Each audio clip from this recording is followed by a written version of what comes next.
ಮಿತ್ರರೇ ನಮಸ್ಕಾರ.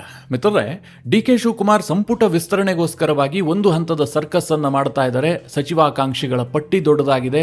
ಅಧಿವೇಶನಕ್ಕೆ ಮುಂಚೆ ಸಚಿವ ಸಂಪುಟವನ್ನು ರಚನೆ ಮಾಡಿಕೊಂಡು ಅಧಿವೇಶನವನ್ನು ನಡೆಸಬೇಕು, ಮುಂದಿರುವಂತಹ 20 ತಿಂಗಳಿನಲ್ಲಿ ಉತ್ತಮವಾದಂತಹ ಆಡಳಿತ ಕೊಡಬೇಕು ಅನ್ನುವಂತಹ ನಿಟ್ಟಿನಲ್ಲಿ ಸರ್ಕಸ್ ನಡೆಸ್ತಾ ಇದ್ದಾರೆ. ಇಲ್ಲಿ ಡಿ.ಕೆ. ಶಿವಕುಮಾರ್ ಅವರ ಯೋಜನೆ ಏನು ಕೇಳಿದ್ರೆ, ಉತ್ತಮ ಆಡಳಿತವನ್ನು ಕೊಟ್ಟಿದ್ದೇ ಆದ್ರೆ ಜನ ನಮ್ಮನ್ನ ಬೆಂಬಲಿಸ್ತಾರೆ, ನಾವು ಪುನಃ 2028ಕ್ಕೆ ಅಧಿಕಾರಕ್ಕೆ ಬರ್ತೀವಿ ಅಂತ. ಡಿ.ಕೆ. ಶಿವಕುಮಾರ್ ಒಳ್ಳೆ ಆಡಳಿತ ಕೊಡಬಹುದು, ಗ್ಯಾರಂಟಿ ಯೋಜನೆಗಳು ಅವರ ಕೈ ಹಿಡಿಬಹುದು, ಎಲ್ಲವೂ ಕೂಡ ಸತ್ಯ. ಆದ್ರೆ ಇದೆಲ್ಲವುದನ್ನ ನುಂಗಿ ಹಾಕೋದಕ್ಕೆ ಬಿಡದಿ ಟೌನ್ಶಿಪ್ ಒಂದೇ ಸಾಕು ಅಂತ ಅನ್ನಿಸ್ತಾ ಇದೆ. ಜುಲೈ 13ರ ಘಟನೆಯ ಬಳಿಕ ಅನೇಕರು ಕಮೆಂಟ್ ಮಾಡಿ ಕೇಳಿದ್ರು, ಬಿಡದಿ ಟೌನ್ಶಿಪ್ ಬಗ್ಗೆ ಮಾತನಾಡಿ ಅಂತ. ಈ ಹಿನ್ನೆಲೆಯಲ್ಲೇ ವಿಡಿಯೋ ಮಾಡ್ತಾ ಇದ್ದೀನಿ. ಈ ಬಿಡದಿ ಟೌನ್ಶಿಪ್ ಪ್ರಕರಣ ಇದೆಯಲ್ಲ, ಇದು ಡಿ.ಕೆ. ಶಿವಕುಮಾರ್ ಅವರು ಸ್ವತಃ ತಮ್ಮ ತಲೆ ಮೇಲೆ ತಾವೇ ಚಪಡಿ ಎಳೆದುಕೊಳ್ಳುವಂತಹ ಸನ್ನಿವೇಶಕ್ಕೆ ಕಾರಣ ಆಗಬಹುದು ಅಂತ ಅನ್ನಿಸ್ತಾ ಇದೆ. ಯಾವುದೇ ದೊಡ್ಡ ಯೋಜನೆಯನ್ನ ಸರ್ಕಾರ ಕೈಗೆತ್ತಿಕೊಂಡಾಗ ಅಲ್ಲಿ ಭೂಸ್ವಾಧೀನ ಅನಿವಾರ್ಯ ಆಗತ್ತೆ. ಆ ಸಂದರ್ಭದಲ್ಲಿ ವಿರೋಧ ಬಂದೇ ಬರುತ್ತೆ. ಅದು ಮೆಟ್ರೋ ಯೋಜನೆ ಇರಬಹುದು, ರಸ್ತೆ ಯೋಜನೆ ಇರಬಹುದು, ಏರ್ಪೋರ್ಟ್ ಯೋಜನೆ ಇರಬಹುದು, ಏನೇ ಆದ್ರೂ ಕೂಡ ಅದಕ್ಕೆ ಆರಂಭದಲ್ಲಿ ವಿರೋಧ ವ್ಯಕ್ತವಾಗುತ್ತೆ. ಹಾಗಂತ ಸರ್ಕಾರ ಏನು ಯೋಜನೆಯನ್ನ ಹಿಂಪಡೆಯೋದಕ್ಕೆ ಹೋಗೋದಿಲ್ಲ. ಅಂತಿಮವಾಗಿ ಆ ಯೋಜನೆ ಸಾಕಾರಗೊಳ್ಳುತ್ತೆ ಬಹುತೇಕ ಸಂದರ್ಭಗಳಲ್ಲಿ. ಆದ್ರೆ ಬಿಡದಿ ಟೌನ್ಶಿಪ್ ವಿಚಾರದಲ್ಲಿ ಸರ್ಕಾರಕ್ಕೆ ಹಿನ್ನಡೆ ಆಗುವಂತಹ ಸ್ಪಷ್ಟ ಸೂಚನೆಗಳು ಸಿಗ್ತಾ ಇದಾವೆ. ಒಂದು ವೇಳೆ ಸರ್ಕಾರ ಇದೇ ತರದ ಗಮಂಡಿತನವನ್ನ ತೋರಿಸಿದ್ದೇ ಆದ್ರೆ 2028ರಲ್ಲಿ ಅದಕ್ಕೆ ಬೆಲೆ ತೆರಬೇಕಾದಂತಹ ಸನ್ನಿವೇಶ ಸೃಷ್ಟಿಯಾಗಬಹುದು ಅಂತ ಕೂಡ ಅನ್ನಿಸ್ತಾ ಇದೆ. ಆ ರೀತಿಯಾಗಿ ಈ ಇಡೀ ಪ್ರಕರಣ ತಿರುವನ್ನ ಪಡೆದುಕೊಳ್ತಾ ಇದೆ. ಮಿತ್ರರೇ, ಇದು ರಾಜಕೀಯವಾಗಿ ಬಹಳ ದೊಡ್ಡ ವಿಚಾರ. ಈ ಟೌನ್ಶಿಪ್ ಮಾಡೋದ್ರಿಂದಾಗಿ ಸರ್ಕಾರಕ್ಕೆ ಲಾಭ ಆಗುತ್ತಾ, ಟೌನ್ಶಿಪ್ ಅನ್ನು ಕೈ ಬಿಡೋದ್ರಿಂದ ಲಾಭ ಆಗುತ್ತಾ? ಇದರ ಬಗ್ಗೆ ನಾನು ಈ ವಿಡಿಯೋದಲ್ಲಿ ಚಿಕ್ಕದಾಗಿ ನಿಮಗೆ ತಿಳಿಸ್ಕೊಡುವಂತಹ ಪ್ರಯತ್ನ ಮಾಡ್ತೀನಿ. ಬಹಳ ಇಂಪಾರ್ಟೆಂಟ್ ಆದಂತಹ ಒಂದು ರಾಜಕೀಯ ಬೆಳವಣಿಗೆ ಇದು. ಮುಂದಿನ ದಿನಗಳಲ್ಲಿ ಡಿ.ಕೆ. ಶಿವಕುಮಾರ್ ಅವರ ರಾಜಕೀಯ ಭವಿಷ್ಯ ನಿರ್ಧಾರ ಮಾಡುವಂತಹ ಶಕ್ತಿ ಇರುವಂತಹ ಪ್ರಕರಣ ಇದು. ಅದರ ಬಗ್ಗೆ ಸ್ವಲ್ಪ ವಿವರಿಸಿ ಹೇಳ್ತೀನಿ. ನೀವು ಈ ವಿಡಿಯೋನ ಕೊನೆವರೆಗೂ ಮಿಸ್ ಮಾಡದೆ ನೋಡಿ. ಮಿತ್ರರೇ, ಯಾವುದೇ ಸರ್ಕಾರ ಆಗಲಿ ಒಂದು ಯೋಜನೆಯನ್ನು ಕೈಗೆತ್ತಿಕೊಳ್ಳುತ್ತಲ್ಲ, ಅಲ್ಲಿ ಮೊದಲನೇ ಚಾಲೆಂಜ್ ಅಂತಂದ್ರೆ ಭೂಸ್ವಾಧೀನ. ಭೂಸ್ವಾಧೀನದಲ್ಲಿ ಯಶಸ್ಸು ಗಳಿಸಿದ್ರೆ ಮಾತ್ರ ಆ ಯೋಜನೆಯಲ್ಲಿ ಸರ್ಕಾರಕ್ಕೆ ಲಾಭ ಆಗತ್ತೆ. ಅದರಲ್ಲೇನಾದ್ರೂ ಎಡವಿ ಬಿದ್ದಿದ್ದೇ ಆದ್ರೆ ಅದು ಸರ್ಕಾರಕ್ಕೆ ಮಾರಕ ಆಗಬಹುದು. ಇಲ್ಲಿ ನಾನು ಹೇಳ್ತಾ ಇರುವಂತಹ ವಿಚಾರ ನಿಮಗೆ ಅರ್ಥ ಆಗ್ತಾ ಇದೆ ಅಂತ ಭಾವಿಸಿದ್ದೀನಿ. ಒಂದು ವೇಳೆ ಈಗ ಬಿಡದಿ ಟೌನ್ಶಿಪ್ ವಿಚಾರವನ್ನೇ ತೆಗೆದುಕೊಳ್ಳಿ. ಬಿಡದಿಯಲ್ಲಿ ಯಾವುದೇ ವಿವಾದ ಇಲ್ಲದೆ ಒಂದು ಅದ್ಭುತವಾದಂತಹ ಟೌನ್ಶಿಪ್ ಅನ್ನು ನಿರ್ಮಾಣ ಮಾಡಿದ್ದೇ ಆಗಿದ್ರೆ ರಾಮನಗರ ಭಾಗದಲ್ಲಿ ಒಂದಷ್ಟು ಸದ್ದಾಗ್ತಾ ಇತ್ತು. ಹೆಚ್ಚು ಅಂತಂದ್ರೆ ಒಂದು 2-3 ವಿಧಾನಸಭಾ ಕ್ಷೇತ್ರದ ವ್ಯಾಪ್ತಿಯಲ್ಲಿ ಅದರ ಲಾಭ ಸರ್ಕಾರಕ್ಕಾಗ್ತಾ ಇತ್ತು. ಆದ್ರೆ ಅಲ್ಲಿ ಉಂಟಾದಂತಹ ವಿವಾದ ಇದೆಯಲ್ಲ, ಇದು ರಾಜ್ಯದ 224 ವಿಧಾನಸಭಾ ಕ್ಷೇತ್ರಗಳಲ್ಲಿಯೂ ಕೂಡ ಸರ್ಕಾರಕ್ಕೆ ಹಿನ್ನಡೆಯನ್ನ ಉಂಟು ಮಾಡುತ್ತೆ. ನಾಳೆಯ ದಿನ ಸರ್ಕಾರ ಗಮಂಡಿತನವನ್ನ ತೋರಿಸಿ ಈ ಎಲ್ಲಾ ವಿರೋಧವನ್ನ ಬಲಾತ್ಕಾರದ ಮೂಲಕವಾಗಿ ಹತ್ತಿಕ್ಕಿ ಬಿಡದಿಯಲ್ಲಿ ಒಂದು ಅದ್ಭುತವಾದಂತಹ ಇಂಟರ್ನ್ಯಾಷನಲ್ ಸ್ಟ್ಯಾಂಡರ್ಡ್ನ ಒಂದು ಟೌನ್ಶಿಪ್ ಅನ್ನು ನಿರ್ಮಾಣ ಮಾಡಿದ್ರೂ ಕೂಡ ಅದರಿಂದ ಸರ್ಕಾರಕ್ಕೆ ಲಾಭ ಆಗುವಂತಹ ಸಾಧ್ಯತೆಗಳು ತೀರಾ ಕಡಿಮೆ ಇದೆ. ಬಹುಶಃ ಡಿ.ಕೆ. ಶಿವಕುಮಾರ್ ಸರ್ಕಾರ ಇದನ್ನ ಅರ್ಥ ಮಾಡ್ಕೊಳ್ಬೇಕು ಅಂತ ಅನ್ನಿಸ್ತಾ ಇದೆ. ಒಂದು ವೇಳೆ ಇದನ್ನ ಅರ್ಥ ಮಾಡ್ಕೊಳ್ಳದೆ ಇದೇ ರೀತಿಯಾಗಿ ಹಠವನ್ನ ಮುಂದುವರಿಸಿದ್ದೇ ಆದ್ರೆ ಡೆಫಿನೆಟ್ ಆಗಿ ಇದು ಸರ್ಕಾರಕ್ಕೆ ಟೈಮ್ ಬಾಂಬ್ ರೀತಿಯಲ್ಲಿ ಕೆಲಸ ಮಾಡುತ್ತೆ. ಮಿತ್ರರೇ, ಈ ಬಿಡದಿ ಟೌನ್ಶಿಪ್ ಬಗ್ಗೆ ನಾನು ಹೆಚ್ಚಿಗೆ ವಿಡಿಯೋ ಮಾಡೋದಕ್ಕೆ ಹೋಗಿರಲಿಲ್ಲ. ಯಾಕೆ ಅಂತಂದ್ರೆ ಪ್ರತಿ ಬಾರಿ ಯಾವುದೇ ಸರ್ಕಾರದ ಯೋಜನೆ ಬಂದಾಗಲೂ ಕೂಡ ಇಂತಹ ವಿರೋಧಗಳು ವ್ಯಕ್ತವಾಗ್ತವೆ. ಅದು ಕಾಮನ್. ಅದು ಬಿಜೆಪಿ ಸರ್ಕಾರ ಇರಲಿ, JDS ಸರ್ಕಾರ ಇರಲಿ, ಕಾಂಗ್ರೆಸ್ ಸರ್ಕಾರ ಇರಲಿ, ಇನ್ಯಾವುದೇ ಸರ್ಕಾರ ಇರಲಿ, ಹೊಸ ಯೋಜನೆಗಳು ಬಂದಂತಹ ಸಂದರ್ಭದಲ್ಲಿ ಸ್ಥಳೀಯರಿಂದ ಒಂದಷ್ಟು ಪ್ರತಿರೋಧ ಉಂಟಾಗುತ್ತೆ. ಸಹಜವಾಗಿ ಅಲ್ಲಿ ಸ್ವಲ್ಪ ರಾಜಕೀಯವೂ ಕೂಡ ಎಂಟ್ರಿ ಆಗತ್ತೆ. ಆ ಸಂದರ್ಭದಲ್ಲಿ ಅದಕ್ಕೆ ಮಿತಿಮೀರಿದ ಮಹತ್ವವನ್ನು ಕೊಡೋದಕ್ಕೆ ಹೋಗಬಾರ್ದು.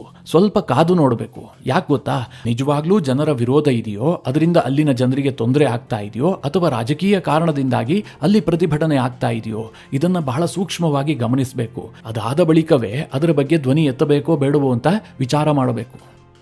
ಯಾಕೆ ಈ ಮಾತನ್ನ ಹೇಳದೆ ಕೇಳಿದ್ರೆ, ಬಿಡದಿ ಟೌನ್ಶಿಪ್ ಅನ್ನ ಕಾಂಗ್ರೆಸ್ ಸರ್ಕಾರ ತಂದಿದೆ, ಅದಕ್ಕೋಸ್ಕರವಾಗಿ ವಿರೋಧ ಮಾಡಬೇಕು ಅಂತ ಯಾರೂ ವಿರೋಧ ಮಾಡಬಾರದು. ಯಾಕೆ ಗೊತ್ತಾ, ಇವತ್ತು ಕಾಂಗ್ರೆಸ್ ಸರ್ಕಾರಕ್ಕೆ ಈ ಪರಿಸ್ಥಿತಿ ಉಂಟಾಗಿದೆ, ನಾಳೆ JDS ಬಿಜೆಪಿನೋ ಸರ್ಕಾರ ಮಾಡುತ್ತವಲ್ಲ, ಆ ಸಂದರ್ಭದಲ್ಲೂ ಕೂಡ ಇದೇ ಪರಿಸ್ಥಿತಿ ಉಂಟಾಗತ್ತೆ. ವಿಷಯ ಬೇರೆ ಎಲ್ಲೋ ಹೋಗ್ತಾ ಇದೆ ಅಂತ ನಿಮ್ಗೆ ಅನ್ನಿಸಬಹುದು, ಖಂಡಿತವಾಗ್ಲೂ ಇಲ್ಲ.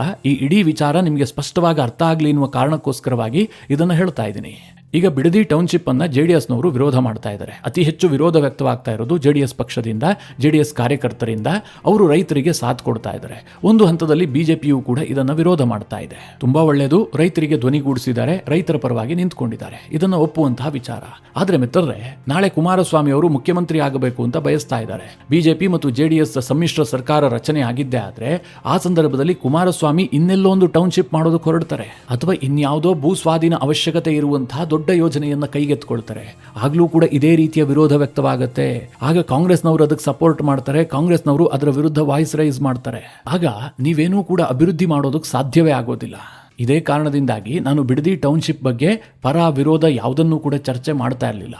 ಆದರೆ ಜುಲೈ 13ನೇ ತಾರೀಕು ನಡೆದಂಥ ಒಂದು ಘಟನೆ ಇದೆಯಲ್ಲ, ಇದು ಸರ್ಕಾರಕ್ಕೆ ಬಹಳ ದುಬಾರಿಯಾಗಿ ಪರಿಣಮಿಸುತ್ತೆ. ಈ ಹೋರಾಟ ಕೇವಲ ರಾಜಕೀಯ ಸ್ವರೂಪದ್ದು ಮಾತ್ರ ಅಲ್ಲ, ಅಲ್ಲಿನ ರೈತರು ನಿಜವಾಗಿಯೂ ಕೂಡ ಈ ಯೋಜನೆಯನ್ನು ವಿರೋಧಿಸ್ತಾ ಇದ್ದಾರೆ.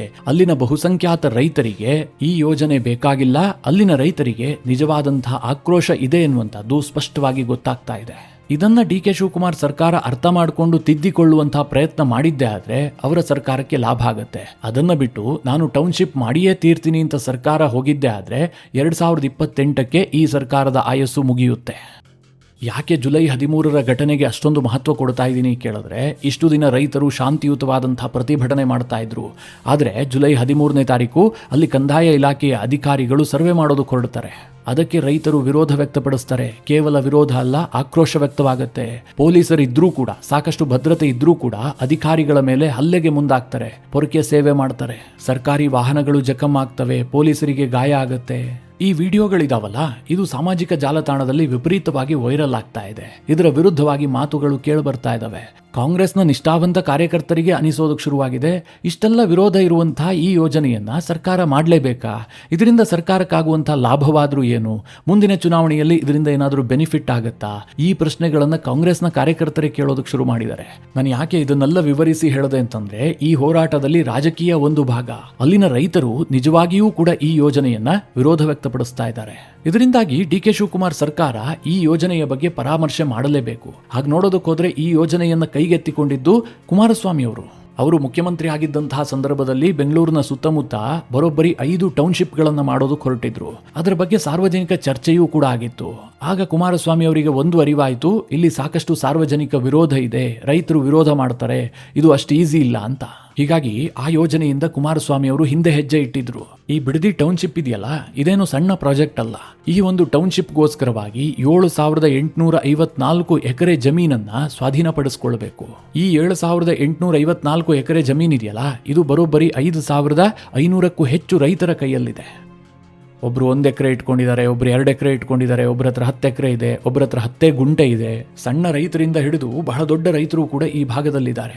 ಇಲ್ಲಿ ಸರ್ಕಾರದ ವಾದ ಏನು ಕೇಳಿದ್ರೆ, ಈ ಯೋಜನೆಗೋಸ್ಕರವಾಗಿ 80% ರೈತರು ಬೆಂಬಲವನ್ನ ಕೊಡ್ತಾ ಇದ್ದಾರೆ. ಅವರಿಗೆ ಭೂಮಿ ಕೊಡೋದಕ್ಕೆ ಇಷ್ಟ ಇದೆ, ಭೂಮಿ ಕೊಡೋದ್ರಿಂದ ಅವರಿಗೆ ಲಾಭ ಆಗುತ್ತೆ, ಅವರ ಜೀವನ ಹಸನ ಆಗಿಬಿಡುತ್ತೆ ಅಂತ. ಮಿತ್ರರೇ, ಇಂತಹ ಯೋಜನೆಗೋಸ್ಕರವಾಗಿ ಭೂಮಿಯನ್ನ ಕೊಟ್ಟು ರೈತ ಉದ್ಧಾರ ಆಗಿಬಿಡ್ತಾನೆ ಅಂತಂದ್ರೆ ನಾನಂತೂ ನಂಬೋದಿಲ್ಲ. ಇದೊಂದು ಅಸಂಬದ್ಧವಾದಂತಹ ವಾದ. ಯಾಕೆ ಅಂತ ಚಿಕ್ಕದಾಗಿ ಹೇಳ್ಬಿಡ್ತೀನಿ ಕೇಳಿ. ಈಗ 1 ಎಕರೆ ಇಟ್ಕೊಂಡಂಥ ಒಬ್ಬ ರೈತ ಇದ್ದಾನೆ. ಇವತ್ತು ಇದೇ ಟೌನ್ಶಿಪ್ ಮಾಡುವಂತಹ ವಿಚಾರದಲ್ಲಿ ಸರ್ಕಾರ ಎಷ್ಟು ಪರಿಹಾರ ಕೊಡೋದು ಹೊರಟಿದೆ? 2,07,00,000 ರೂಪಾಯಿ ಸರಾಸರಿ ಆತನಿಗೆ ಪರಿಹಾರ ಸಿಗ್ತಾ ಇದೆ. ಇವತ್ತಿನ ದಿನಕ್ಕೆ ಅದು ಬಹಳ ದೊಡ್ಡ ಮೊತ್ತವಾಗಿ ಆ ರೈತನಿಗೆ ಕಾಣಬಹುದು. ಯಾಕೆ ಕೇಳಿದ್ರೆ, 1 ಎಕರೆ ಇಟ್ಕೊಂಡಂತಹ ರೈತ ಒಂದು ವರ್ಷಕ್ಕೆ ಏನೇ ಬೆಳೆದ್ರೂ ಕೂಡ 7 ರಿಂದ 8 ಲಕ್ಷ ರೂಪಾಯಿ ಆದಾಯವನ್ನ ಗಳಿಸ್ತಾ ಇರಬಹುದು. ಕೆಲವರು ಅದಕ್ಕಿಂತ ಸ್ವಲ್ಪ ಹೆಚ್ಚು ಗಳಿಸಿದ್ದು ಕೂಡ ಉದಾಹರಣೆಗಳಿದಾವೆ. ಅಂತವರಿಗೆ 2,07,00,000 ರೂಪಾಯಿ ಒಮ್ಮೆಲೆಗೆ ಸಿಗುತ್ತೆ ಅಂತಂದ್ರೆ ಅದು ದೊಡ್ಡ ಮೊತ್ತವಾಗಿ ಕಾಣಬಹುದು. ಆದ್ರೆ ಆ ರೈತನಿಗೆ 2,07,00,000 ಇದೆಯಲ್ಲ, ಇನ್ನು 10 ವರ್ಷದ ಬಳಿಕ ಅದೇನೂ ಆಗಿರೋದಿಲ್ಲ. ಈಗ ಜಮೀನು ಕೊಟ್ಟಂತಹ ರೈತ ನಾಳೆ ಟೌನ್ಶಿಪ್ ಆಗುತ್ತಲ್ಲ, ಅಲ್ಲೇ ಒಂದು ಸೈಟ್ ತಗೊಂಡು ಮನೆ ಕಟ್ಕೊಳ್ತೀನಿ ಅಂತಂದ್ರೆ 60 ರಿಂದ 70 ಲಕ್ಷ ಕೊಡಬೇಕು. ಅನಂತರ ಮನೆ ಕಟ್ಟೋದಕ್ಕೆ ಮತ್ತೊಂದು 50 ಲಕ್ಷ ಇನ್ವೆಸ್ಟ್ ಮಾಡಬೇಕು.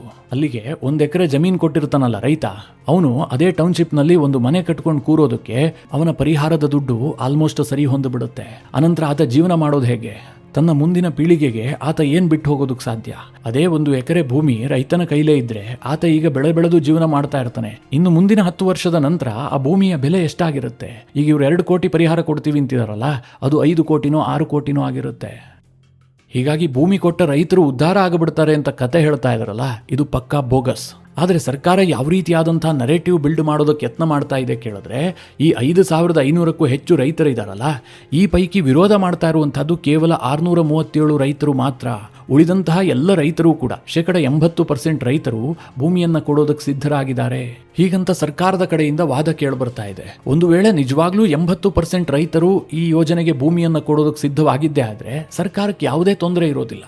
ಯಾಕೆ ಅಂತಂದ್ರೆ ಕೇಂದ್ರ ಸರ್ಕಾರದ ಕಾನೂನೇ ಇದೆ. ಈ ಹಿಂದೆ UPA ಸರ್ಕಾರ ಇದ್ದಂತಹ ಸಂದರ್ಭದಲ್ಲೇ ಭೂಸ್ವಾಧೀನ ಕಾಯ್ದೆ ಜಾರಿಗೆ ಬಂತಲ್ಲ, ಅದರ ಪ್ರಕಾರವಾಗಿ 80% ರೈತರು ಭೂಮಿಯನ್ನ ಕೊಡೋದಕ್ಕೆ ಒಪ್ಕೊಂಡಿದ್ದೆ ಆದ್ರೆ ಯಾವುದೇ ಯೋಜನೆಯನ್ನ ಮುಂದುವರಿಸಬಹುದು, ಅದಕ್ಕೆ ತಡೆ ಒಡ್ಡಬೇಕಾಗಿಲ್ಲ. ಆದ್ರೆ ಬಿಡದಿಯಲ್ಲಿ ಈ ಯೋಜನೆಗೆ ವಿರೋಧ ವ್ಯಕ್ತವಾಗ್ತಿರೋದು ನೋಡಿದ್ರೆ ಅಲ್ಲಿ ಆಲ್ಮೋಸ್ಟ್ 60% ರೈತರು ವಿರೋಧ ವ್ಯಕ್ತಪಡಿಸ್ತಾ ಇದ್ದಾರೆ. ಹೀಗಾಗಿ DK ಶಿವಕುಮಾರ್ ಸರ್ಕಾರಕ್ಕೆ ಈ ಯೋಜನೆ ಇದೆಯಲ್ಲ, ಇದು ಬಹಳ ದುಬಾರಿಯಾಗಿ ಪರಿಣಮಿಸುವಂತಹ ಎಲ್ಲಾ ಸಾಧ್ಯತೆಗಳಿದಾವೆ. ಹೀಗಾಗಿ ಸರ್ಕಾರ ಪ್ರತಿಷ್ಠೆ ಮತ್ತು ಹಠವನ್ನ ಬಿಟ್ಟಿದ್ದೇ ಆದ್ರೆ ಅವರಿಗೆ ಲಾಭ ಹೆಚ್ಚು. ಅದರ ಬದಲಾಗಿ ನಾವು ಯೋಜನೆಯನ್ನ ಮಾಡಿಯೇ ತೀರ್ತೀವಿ, ಇದು ನಮ್ಮ ಪ್ರತಿಷ್ಠಿತ ಯೋಜನೆ ಅಂತ DK ಶಿವಕುಮಾರ್ ಮುಂದುವರೆದಿದ್ದೇ ಆದ್ರೆ 2028ರಲ್ಲಿ ಅದು ಅವರಿಗೆ ದುಸ್ವಪ್ನವಾಗಿ ಕಾಡುವಂತಹ ಸಾಧ್ಯತೆಗಳಿದಾವೆ. ಮಿತ್ರರೇ, ರಾಜ್ಯದಲ್ಲೇ ಇಂತಹ ಅನೇಕ ವಿವಾದದ ಸ್ವರೂಪದ ಯೋಜನೆಗಳನ್ನ ಸರ್ಕಾರ ಕೈಗೆತ್ತಿಕೊಂಡಿತ್ತು. ಅನಂತರ ವಿರೋಧ ವ್ಯಕ್ತವಾದ ಹಿನ್ನೆಲೆಯಲ್ಲಿ ಅದನ್ನು ವಾಪಸ್ ಪಡೆದಿದೆ. ನಿಮಗೆಲ್ಲ ಸಿದ್ದರಾಮಯ್ಯನವರ ಮೊದಲ ಅವಧಿ ನೆನಪಿರಬಹುದು. ಆ ಸಂದರ್ಭದಲ್ಲಿ ಸಿದ್ದರಾಮಯ್ಯನವರ ಸರ್ಕಾರ ಬೆಂಗಳೂರಿನಲ್ಲಿ ಸ್ಟೀಲ್ ಫ್ಲೈಓವರ್ ಯೋಜನೆಯನ್ನ ಕೈಗೆತ್ತಿಕೊಂಡಿತ್ತು. ಬಸವೇಶ್ವರ ವೃತ್ತದಿಂದ ಹೆಬ್ಬಾಳದ ಎಸ್ಟೀಮ್ ಮಾಲ್ವರೆಗೂ ಕೂಡ ಸ್ಟೀಲ್ ಫ್ಲೈಓವರ್ ಮಾಡೋದಕ್ಕೆ ಸರ್ಕಾರ ಹೊರಟಿತ್ತು. ಆಗ ಇದರ ಬಗ್ಗೆ ಭಾರಿ ವಿರೋಧ ವ್ಯಕ್ತವಾಯಿತು. ಯಾಕೋಸ್ಕರವಾಗಿ ಬೆಂಗಳೂರಿಗೆ ಸ್ಟೀಲ್ ಫ್ಲೈಓವರ್ ಬರ್ತಾ ಇದೆ, ಅದರ ಸಾಧಕ ಏನು, ಬಾಧಕ ಏನು, ಪ್ರತಿಯೊಂದರ ಬಗ್ಗೆಯೂ ಕೂಡ ಚರ್ಚೆ ಆಯಿತು. ಇದರಿಂದ ಆಗುವಂತಹ ಪರಿಸರ ಹಾನಿಯ ಬಗ್ಗೆಯೂ ಕೂಡ ಕೆಲವರು ಹೋರಾಟ ಮಾಡಿದ್ರು. ಅಂತಿಮವಾಗಿ ಸರ್ಕಾರ ಈ ಯೋಜನೆಯಿಂದ ಹಿಂದೆ ಸರಿಯಿತು. ಯಾಕಂದ್ರೆ ಆ ಯೋಜನೆಯಿಂದ ಆಗುವಂತಹ ಲಾಭಕ್ಕಿಂತ ಸರ್ಕಾರಕ್ಕೆ ನಷ್ಟವೇ ಜಾಸ್ತಿ ಎನ್ನುವಂತಹದ್ದು ಅರಿವಾಯಿತು. ಈಗಲೂ ಸಹ ಅಷ್ಟೇ, ಟೌನ್ಶಿಪ್ ವಿಚಾರದಲ್ಲಿ DK ಶಿವಕುಮಾರ್ ಮುಂದುವರೆದಿದ್ದೆ ಆದರೆ ಆ ಟೌನ್ಶಿಪ್ನ ಅಡಿಗಲ್ನಲ್ಲಿ DK ಶಿವಕುಮಾರ್ ಅವರ ಹೆಸರು ಬರಬಹುದು. ಮಾನ್ಯ ಮುಖ್ಯಮಂತ್ರಿಗಳಾದಂತಹ DK ಶಿವಕುಮಾರ್ ಅವರ ಅಮೃತ ಹಸ್ತದಿಂದ ಈ ಯೋಜನೆಗೆ ಚಾಲನೆ ಕೊಡಲಾಯಿತು ಅಥವಾ ಅಡಿಗಲ್ಲಿಡಲಾಯಿತು. ಆ ರೀತಿಯಾದಂತಹ ಒಂದು ಫಲಕ ಅಲ್ಲಿ ಸ್ಥಾಪನೆ ಆಗತ್ತೆ. ಆದರೆ ಅದನ್ನು ಉದ್ಘಾಟನೆ ಮಾಡೋದಕ್ಕೆ DK ಶಿವಕುಮಾರ್ ಮುಖ್ಯಮಂತ್ರಿ ಆಗಿಯೇ ಮುಂದುವರೆದಿರ್ತಾರೆ ಅಂತ ಹೇಳೋದಕ್ಕೆ ಸಾಧ್ಯ ಇಲ್ಲ. ಅಷ್ಟರ ಮಟ್ಟಿಗೆ ರೈತರಿಂದ ವಿರೋಧ ವ್ಯಕ್ತವಾಗ್ತಾ ಇದೆ. ಜೊತೆಗೆ DK ಶಿವಕುಮಾರ್ ಅವರು ರಾಜಕೀಯವಾಗಿಯೂ ಕೊಂಚ ಯೋಚನೆ ಮಾಡಬೇಕಾದಂತಹ ಅವಶ್ಯಕತೆ ಇದೆ. ಮೊದಲನೇದಾಗಿ ಸರ್ಕಾರದಲ್ಲೇ ಎಲ್ಲ ಮಂತ್ರಿಗಳು ಕೂಡ ಈ ಯೋಜನೆಯ ಪರವಾಗಿಲ್ಲ. ಇಡೀ ಸರ್ಕಾರಕ್ಕೆ ನೆಗೆಟಿವ್ ಆಗೋದಾದ್ರೆ ಈ ಒಂದು ಯೋಜನೆಗೆ ಯಾಕಷ್ಟು ಉತ್ಸಾಹ ಅಂತ ಸರ್ಕಾರದ ಮಂತ್ರಿಗಳೇ ಪ್ರಶ್ನೆ ಮಾಡ್ತಾ ಇದ್ದಾರೆ. ಎರಡನೇದಾಗಿ ಈ ಯೋಜನೆ ಆಗ್ತಾ ಇರೋದೆಲ್ಲಿ? ರಾಮನಗರದಲ್ಲಿ, ಅಂದ್ರೆ ಹಳೆ ಮೈಸೂರು ಭಾಗದಲ್ಲಿ ಒಕ್ಕಲಿಗ ಬೆಲ್ಟ್ ನಲ್ಲಿ. ಇಲ್ಲೇ ಫೈಟ್ ಇರುವಂತಹದ್ದು DK ಶಿವಕುಮಾರ್ ಮತ್ತು HD ಕುಮಾರಸ್ವಾಮಿಯ ನಡುವೆ. ಈಗ ಈ ಯೋಜನೆ ಇದೆಯಲ್ಲ, ಕುಮಾರಸ್ವಾಮಿ ಅವರ ಪಕ್ಷಕ್ಕೆ ಆಕ್ಸಿಜನ್ ಕೊಟ್ಟಂತಾಗ್ತಾ ಇದೆ. ಇವತ್ತು ಬಿಜೆಪಿಗಿಂತ ಹೆಚ್ಚಾಗಿ JDSನವರು ಈ ಯೋಜನೆಯ ವಿರುದ್ಧವಾಗಿ ನಿಂತ್ಕೊಳ್ತಾ ಇದ್ದಾರೆ. ಈ ಯೋಜನೆಯ ಬಗ್ಗೆ ಕೆಲವೊಂದಷ್ಟು ವಿಚಾರಗಳು ಈಗಾಗಲೇ ಸೋಷಿಯಲ್ ಮೀಡಿಯಾದಲ್ಲಿ ಹರಿದಾಡೋದಕ್ಕೆ ಶುರುವಾಗಿದೆ. ಇದರಿಂದ ಯಾರಿಗೆ ಲಾಭ ಆಗುತ್ತೆ, ಯಾರ್ಯಾರ್ದು ಎಷ್ಟೆಷ್ಟು ಸೈಟ್ ಇದೆ, ಯಾರ್ಯಾರ ಭೂಮಿ ಎಷ್ಟಿದೆ, DK ಶಿವಕುಮಾರ್ ಇಷ್ಟೆಲ್ಲ ಪಟ್ಟು ಹಿಡಿದು ಈ ಯೋಜನೆಯನ್ನ ಮಾಡ್ತಿರೋದಕ್ಕೆ ಏನು ಕಾರಣ, ಅದರಲ್ಲಿ ಅವರ ಸ್ವಹಿತಾಸಕ್ತಿ ಎಷ್ಟಿದೆ, ಹೀಗೆಲ್ಲ ಚರ್ಚೆ ಆಗ್ತಾ ಇದೆ. ಅದರಲ್ಲಿ ಸತ್ಯ ಎಷ್ಟಿದೆಯೋ ಸುಳ್ಳು ಎಷ್ಟಿದೆಯೋ ನನಗಂತೂ ಗೊತ್ತಿಲ್ಲ. ಆದರೆ ಜನಸಾಮಾನ್ಯರ ಮಟ್ಟದಲ್ಲಿ ಆ ರೀತಿಯಾಗಿ ಚರ್ಚೆ ಆಗೋದಕ್ಕೆ ಶುರುವಾದರೆ ಅದರ ನೆಗೆಟಿವ್ ಎಫೆಕ್ಟ್ ಇದೆಯಲ್ಲ, ಅದು ಸರ್ಕಾರದ ಮೇಲಾಗತ್ತೆ. ಹೀಗಾಗಿ ಈ ಇಡೀ ಯೋಜನೆ ಇದೆಯಲ್ಲ, ಇದು ಕುಮಾರಸ್ವಾಮಿ ಅವರಿಗೆ ವರದಾನವಾಗುವಂತಹ ಎಲ್ಲಾ ಸಾಧ್ಯತೆಗಳು ಕೂಡ ಇದ್ದಾವೆ. ಜುಲೈ 13ರ ಘಟನೆ ಅದನ್ನು ಪುಷ್ಟೀಕರಿಸ್ತಾ ಇದೆ. ರೈತ ಮಹಿಳೆಯರು ರೊಚ್ಚಿಗೆದ್ದು ಪೊರಕೆ ತಗೊಂಡು ಬಂದಿದಾರಲ್ಲ, ಇದನ್ನ ನೋಡಿ ಸರ್ಕಾರ ಹಿಂದೆ ಹೆಜ್ಜೆ ಇಟ್ಟರೆ ಸರ್ಕಾರಕ್ಕೆ ಭವಿಷ್ಯ ಇದೆ. ಇಲ್ಲದೆ ಹೋದರೆ DK ಶಿವಕುಮಾರ್ ಅವರ ರಾಜಕೀಯಕ್ಕೆ ಇದೊಂದು ಬಹಳ ದೊಡ್ಡ ಕಪ್ಪು ಚುಕ್ಕೆ ಆಗಬಹುದು. ಮಿತ್ರರೇ, ಈ ಇಡೀ ಯೋಜನೆಯ ಬಗ್ಗೆ ನಿಮ್ಮ ಅನಿಸಿಕೆ ಅಭಿಪ್ರಾಯಗಳೇನು? ಕಮೆಂಟ್ ಮಾಡುವ ಮೂಲಕ ನಮಗೆ ತಿಳಿಸಿ. ಹಾಗೆ ನಿಮಗೆ ಈ ವಿಡಿಯೋ ಇಷ್ಟವಾದರೆ ಲೈಕ್ ಮಾಡಿ. ಜೊತೆಗೆ ನೀವಿನ್ನೂ ನಿಮ್ಮ ನೆಚ್ಚಿನ ಸಂಸ್ಕಾರ ಸೌರಭ ಯೂಟ್ಯೂಬ್ ಚಾನಲ್ನ ಸಬ್ಸ್ಕ್ರೈಬ್ ಮಾಡಿಲ್ಲ ಅಂತಾದರೆ ಈ ಕೂಡಲೇ ಸಬ್ಸ್ಕ್ರೈಬ್ ಮಾಡಿ. ಮುಂದಿನ ಎಲ್ಲ ಅಪ್ಡೇಟ್ಗಳ ನೋಟಿಫಿಕೇಷನ್ಗಾಗಿ ಬೆಲ್ ಐಕಾನ್ ಒತ್ತಿ.